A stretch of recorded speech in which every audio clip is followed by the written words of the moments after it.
السواقه.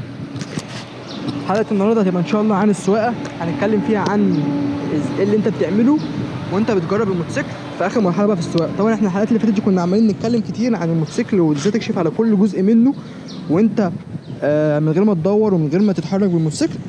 اخر حاجه بتعملها بقى طبعا بعد كل الكشف النظري دوت ان انت تطلع بالموتوسيكل تجربه، تمام، تقفل غياراته، تشوف سحبه، تشوف اتزانه، تشوف الحاجات دي كلها طبقا للحلقات اللي فاتت كلها.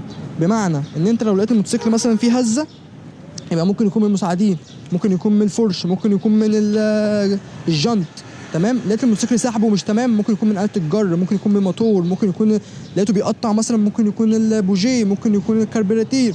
فالحاجات دي هترجع لها طبقا للحلقات اللي فاتت، تمام. ونقول لك بقى شويه حاجات في الحلقه ديت وانت بتجرب الموتوسيكل. من غير ما اطول عليكم يلا بينا نطلع نجربه ونتكلم واحنا سايقين. بسم الله. اول حاجه بتعملها لما بتطلع بالموتوسيكل طبعا بتشوف العداد ان هو يبقى شغال زي ما هو شغال هنا كده، تمام، حلو الكلام. وتبص بقى ايه برده على بصه كمان على الاشارات وعلى النور وعلى الحاجات ديت، التفاصيل الصغيره ديت كلها، حلو. وعشان نبقوا منظمين بقى يبقى انت ترتب افكارك، او هم 3 حاجات عموما انت هتكشف عنهم. اهو. طيب اول حاجه هتكشف على السحب بتاع الموتور، تمام، وعلى يعني العزم والحاجات ديت عن طريق ان انت هتقفل الغيارات بتاعت المكنه كلها، تحاول تشوف طريق تجري عليه عشان تشوف السحب بتاعها عامل ازاي، حلو. وتجيب غيارات صغيره وتحرق عليها عشان تشوف التسارع كده مثلا. يعني بص على الثالث بتودي ل 40، ممكن تعلى عن كده كمان.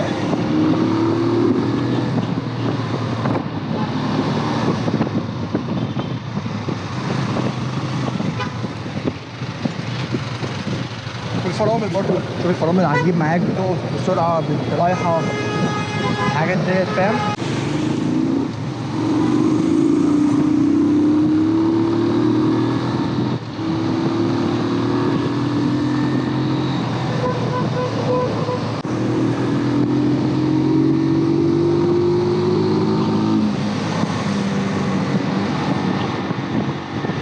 ما شاء الله.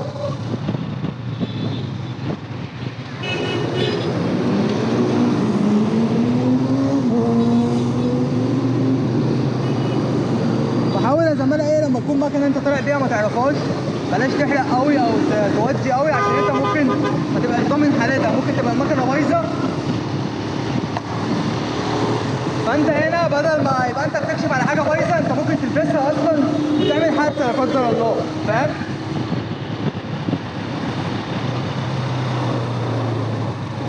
خلينا بس ايه نلف نخلي الهواء في ظهرنا عشان تسمعوني.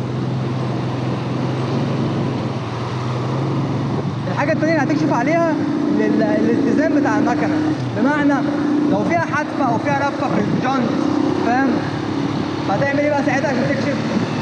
يجوا يمين كده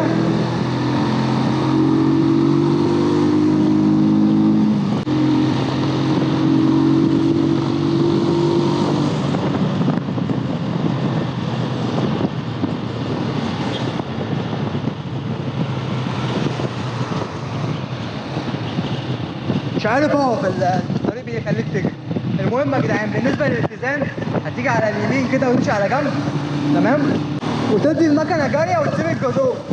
يعني لازم تبقى سويق بقى عشان تعمل الحوار ده،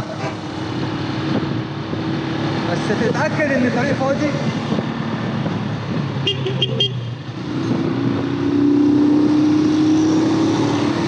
تعمل كده سيب الجدون كده، شوف المكنه هتلعب معاك يمين وشمال ولا هتفضل ماشيه. لعبت معاك يبقى في حاجه في الفرش في الجنط في الحاجات دي كلها، يبقى ترجع للحلقات اللي فاتت لقيتها بتزود وتسيب والمكنه ماشيه معاك كده حلوه وما بتحودش يمين ولا شمال، يبقى المكنه دي حلوه تمام ما فيهاش حاجه، تمام. ده بالنسبه للاتزان. وانت بتجري برضه على السرعات العاليه شوف هتحدف منك ولا لا. يعني وانت سايق كده هتشوف دراعك بيوجعك اليمين او الشمال فهي بتحدف يمين او شمال، تمام.